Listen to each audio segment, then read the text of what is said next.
Okay guys, welcome back to the channel. Today I'm taking you through my full pull day workout. This is how I train back, traps, rear delts and biceps for size and strength. I will break down each exercise, why I choose it and how I structure the entire workout for optimal results. This is the last video of my push-pull leg day series and I will link the leg day and push day videos in the description of this video so you can check them out after watching this video. We are starting off with my absolute favorite back exercise, Barbell Bent Over Rows. I aim for 6 to 8 heavy controlled reps here. This compound movement targets your entire back, especially the lats, rhomboids and spinal erectors. It's also a great way to hit the rear delts and traps indirectly. The key tip: keep a strong hinge at the hips, brace your core and draw the bar toward your lower rib cage or your belly button. Don't let momentum take over. This one sets the tone for the whole session. If you're a beginner, don't rush into this exercise. Check your form in the mirror and try with no weight or barbell only until you master it. If you have lower back issues or you feel pain and discomfort while doing it, do the assisted variation of the bench with the dumbbells. Right after rows, I move straight into barbell shrugs. Normally, I will do these at the end of my session, but training at home means efficiency matters. I already have the bar loaded, so I just throw on some extra plates and go. Shrugs directly target the upper traps, helping to build the thick yoke look. I go for controlled reps with a strong squeeze at the top and the deep stretch at the bottom. Avoid rolling your shoulders, just straight up and down with control. I see a lot of guys doing shrugs by rolling their shoulders, but I would avoid doing that. Rolling shoulders with heavy weight, there's a risk for injury. Next, we move on to seated cable rows. These really help build the back thickness, especially in the mid-back and rhomboids. I like to keep my torso stable and pull with intent, driving my elbows back and squeezing the shoulder blades together at the peak.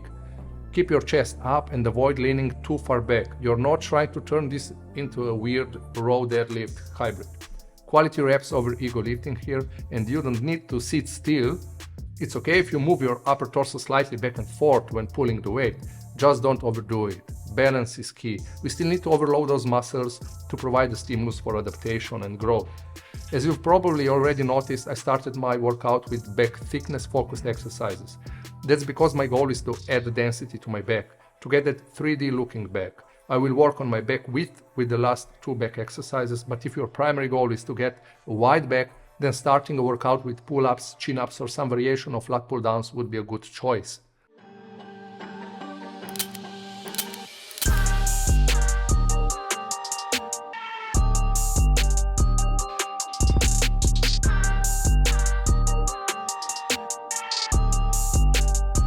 Okay, so then I go into a lat-focused superset. First up is the Close-Grip Lat Pulldown, which helps build width through the lower lats.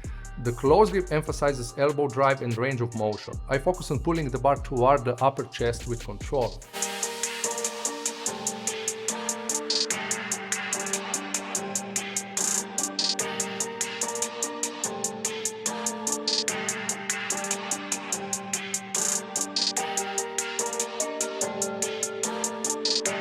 Right after that, I go straight into straight-arm lat pulldowns.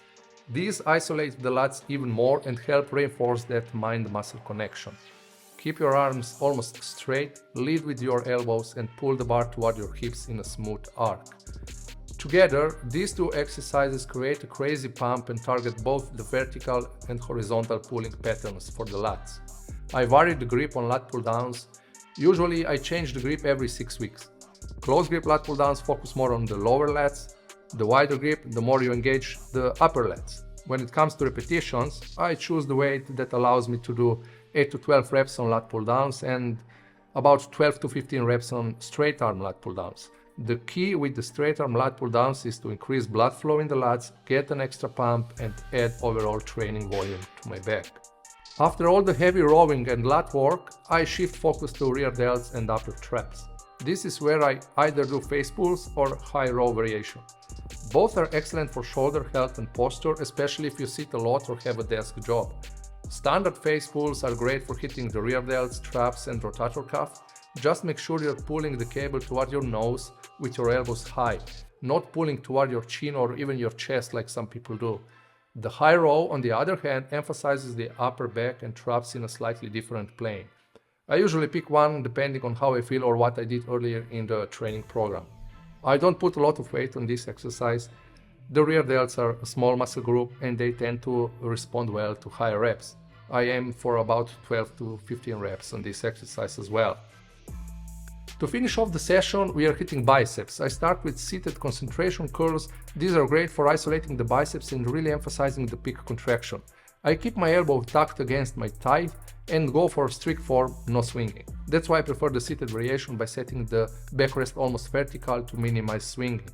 Once fatigue kicks in, I switch to alternating dumbbell curls. This variation brings in a bit more forearm engagement and helps me squeeze out a few extra reps with each arm. The goal here isn't to just blast through curls, but to control the tempo and focus on the squeeze. And that wraps up my pull day. Back, traps, rear delts and biceps hit with intention, smart sequencing, and just enough volume to make progress without burning out. If you found this helpful, drop a like, leave a comment, and subscribe for more workouts like this. Let me know how you would structure your own pull day in the comments and how is it working for you. Thanks for watching, and I will see you in the next one.